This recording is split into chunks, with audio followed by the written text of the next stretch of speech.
Il est 19h17 et on vous retrouve Philippe Vandel pour la suite de ce grand journal du soir avec votre invité pour parler de lanceur d'alerte. Il était réfugié dans une pièce de 10 mètres carrés sans fenêtre depuis bientôt 7 ans. Julian Assange, le fondateur de Wikileaks, a été arrêté jeudi par la police britannique dans l'ambassade d'Équateur à Londres. Il a été aussitôt transféré au tribunal où il a été jugé coupable d'avoir violé les conditions de sa liberté provisoire. Bonsoir Stéphanie Gibaud. Bonsoir. Vous êtes l'une des personnes les mieux placées pour parler de cette affaire. D'abord parce que Julian Assange avait préfacé votre livre sorti en 2017. C'était La traque des lanceurs d'alerte. Et ensuite parce que vous êtes vous-même une lanceuse d'alerte, notamment dans l'affaire de fraude fiscale de la banque suisse UBS. C'était en 2008. Une banque qui vient d'être condamnée le mois dernier à une amende record de 3,7 milliards d'euros. Mais d'abord, on va parler de Julian Assange.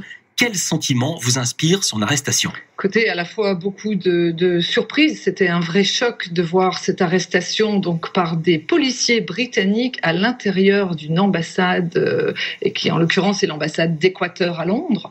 C'est-à-dire qu'on reproche à Julian Assange de violer, oui, les conditions de son séjour à l'ambassade, alors qu'il est clair que il n'y a aucune charge qui ont été retenues contre lui jusqu'à présent. Aujourd'hui, la Grande-Bretagne, enfin les juges britanniques disent en fait qu'il va être inculpé.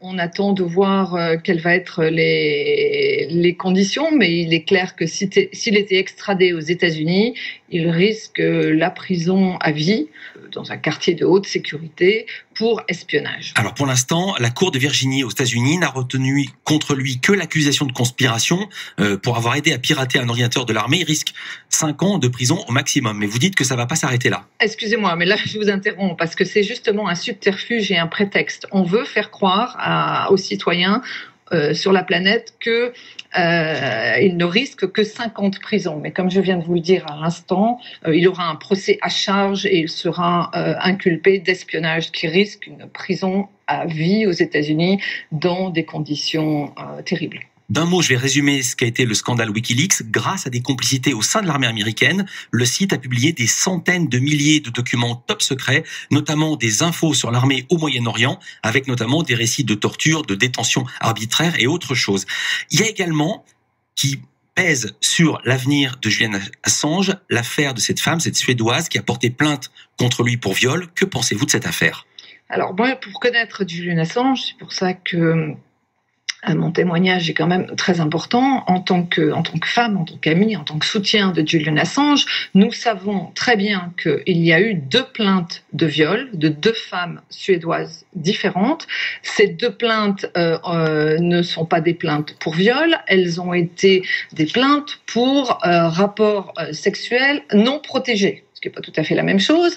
Et puis ces 2 femmes ont l'une après l'autre voulu enlever leur plainte. Je crois que la première a pu le faire très facilement et qu'il a été interdit à la deuxième de le faire. Donc vous savez, tout ça, c'est exactement le combat que nous menons depuis des années, parce qu'au lieu d'aller voir le contenu des informations qui sont publiées, on s'intéresse à discréditer les lanceurs d'alerte et ou les journalistes d'investigation, dont Julian Assange, c'est-à-dire des gens qui font un travail dans l'intérêt général. Alors justement, puisque vous en parlez un mot sur le fond, aux États-Unis, Julian Assange commence à être lâché par ses premiers soutiens. Je vais citer par exemple le Wall Street Journal qui observe qu'Assange ne s'attaque qu'aux démocraties, jamais aux dictatures. Il n'y a aucune fuite sur Poutine, ni sur la Chine, ni sur la Corée du Nord. Est-ce que ça ne pose pas un problème pour quelqu'un qui se dit défenseur de la démocratie ? Écoutez, on peut toujours avoir contre les gens qui se lèvent pour la vérité des voix qui se lèvent. Je le vois bien contre moi. J'étais agressée vendredi soir après avoir donné une conférence où j'expliquais la nécessité de lutter contre la fraude fiscale. Je me suis fait agresser par quelqu'un qui me disait avoir eu des comptes chez UBS à Genève. Donc si vous voulez, à chaque fois, on retourne la chose. Wikileaks n'a pas transmis que des informations qui venaient des États-Unis et d'autres le disent aussi.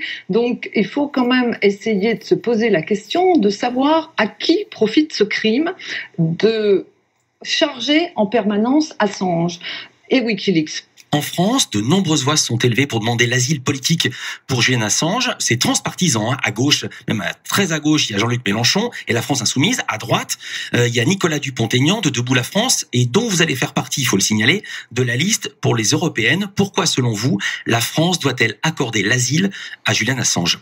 Tout d'abord parce que nous sommes le pays des droits de l'homme sur la scène internationale, parce que nous luttons pour la liberté d'expression, pour la presse libre et indépendante, puisque la liberté d'expression fait partie de notre Constitution.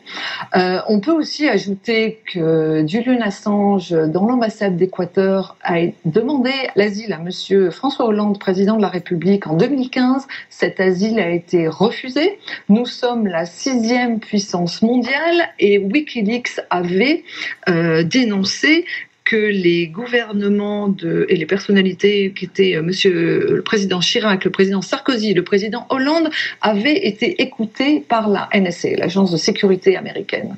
Et puis le troisième point, c'est que Julian Assange a un enfant en France et qu'on ne peut pas laisser des familles, des enfants dans une cruauté telle. Nous devons être à la hauteur de ce que nous représentons sur la planète. Donc le pays des droits de l'homme, le pays des libertés. Je voudrais qu'on parle de vous maintenant, Stéphanie Gibault. Vous êtes la lanceuse d'alerte de l'affaire de fraude fiscale de la banque suisse UBS. C'était en 2008. Une banque qui vient d'être condamnée le mois dernier à une amende record de 3,7 milliards d'euros. Pas des millions, des milliards. Mais cette victoire, si j'ai bien compris, vous laisse un goût amer. Quand vous êtes une maman seule qui élève des enfants, qui se retrouve sans travail, donc sans revenus, eh bien vous vivez une véritable descente aux enfers. En même temps, vous êtes traîné en justice par une des banques qui est la plus puissante au monde et l'État vous laisse aller en justice, vous abandonne complètement. Donc, j'ai été obligée de quitter mon appartement parisien. J'avais fait un appel il y a plus de 3 ans là-dessus en expliquant ma situation, notamment chez votre consoeur Élise Lucet de Cache Investigation. Personne n'a été là, personne n'a été à la hauteur des enjeux et de cette fraude fiscale. Ça se demandait si on est vraiment un pays qui luttons contre la fraude. Donc écoutez, plus de salaire, plus de revenus, plus d'appartements, minima sociaux depuis juillet 2014. Eh bien donc je suis séparée de mes enfants et je continue à me battre en justice puisque UBS a porté plainte contre moi à nouveau en diffamation. Et j'ai porté plainte contre l'État, j'ai gagné. Maintenant, il est évident que je vais être obligée d'ouvrir une nouvelle procédure pour me faire reconnaître, c'est-à-dire pour que l'État rétribue mon aide à cette fraude fiscale. Après avoir, je le rappelle, empoché 3,7 milliards d'euros. Je vous remercie Stéphanie Gibault. Je vais donner le titre de votre livre, s'appelle La traque des lanceurs d'alerte, préface de Julian Assange. C'était sorti chez Max Milo en 2017. Merci beaucoup d'avoir été avec nous sur Europe 1. Merci beaucoup, Monsieur Vanel.